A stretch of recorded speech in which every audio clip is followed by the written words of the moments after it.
ప్రియమైన ఆంధ్రప్రదేశ్ ప్రజలకి నమస్తే. జరిగిన ఎన్నికల్లో ప్రజలు ఇచ్చిన తీర్పుని స్వాగతిస్తున్నాము. ఖచ్చితంగా ఈ క్షేత్ర స్థాయిలో జరిగినటువంటి ఎన్నికల్లో ప్రజలదే అంతిమ తీర్పు. మీ తీర్పుని ఖచ్చితంగా స్వాగతిస్తున్నాం, గౌరవిస్తున్నాను. ముందుగా అఖండ విజయాన్ని మూటగట్టుకున్న కూటమికి ధన్యవాదాలు.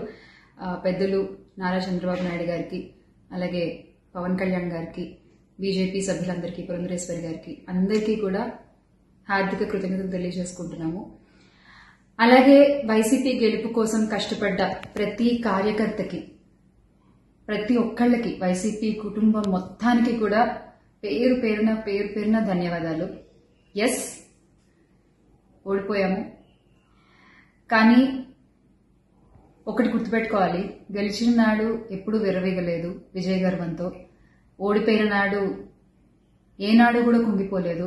అలాగే ఈసారి కూడా మన జగన్మోహన్ రెడ్డి గారు మరింత బలాన్ని పుంజుకుని మళ్ళీ ఖచ్చితంగా మీ అందరి సపోర్ట్తో మనందరం కలిసి జగనన్నతో నడిస్తే ఖచ్చితంగా మళ్ళీ ఒక మంచి ప్రభుత్వంగా మనం ఏర్పాటవుతాము.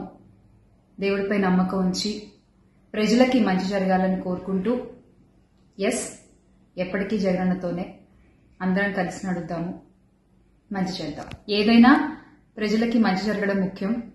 ఈ 5 ఏళ్లు కూడా ఆంధ్రప్రదేశ్కి ఎంత మంచి జరగాలో అంత మంచి జరగాలని మనస్ఫూర్తిగా కోరుకుంటున్నాను. జై వైసీపీ, జై జగన్. థ్రెటనింగ్ కాల్స్ గురించి వచ్చేసరికి, ఎస్, చాలా కాల్స్ వస్తున్నాయి, చాలా బెదిరిస్తున్నారు. ఒక రకమైన భయంగానే ఉంది నాకు కూడా. కానీ ఏంటంటే ఒకటే చెప్పాలండి, నేను మీకు ఒకటి నచ్చుతుంది, నాకు ఒకటి నచ్చుతుంది, అలా అని చెప్పి మీకు నచ్చింది నాకు నచ్చిందని చెప్పి మీరు బతకడానికి వీల్లేదు అంటే ఇది చాలా అన్యాయం అన్నా, చాలా అన్యాయం. సో ప్లీజ్, దయచేసి ఏది కూడా వ్యక్తిగతంగా తీసుకోవద్దు. నేను వ్యక్తిగతంగా ఎవరిపైన విమర్శలు చేయలేదు, చెయ్యను కూడా. ఎప్పటికీ నాకు చాలా గౌరవం. ఎవరన్నా కూడా వ్యక్తిగత విమర్శలు ఏవి ఎప్పుడు చేయలేదు, చేయను, మళ్ళీ చెప్తున్నాను. సో దయచేసి మీరు కూడా ఏది పర్సనల్ గా తీసుకోవద్దు. ఎస్, ఒక పార్టీని గెలిపించేటువంటి ప్రయత్నంలో నేను ఎంత చేయాలో అంతా చేశాను, ఉన్నదే చెప్పాను, లేనిది ఎక్కడా మాట్లాడలేదు. దయచేసి దాన్ని అర్థం చేసుకుంటారని కోరుకుంటున్నాను.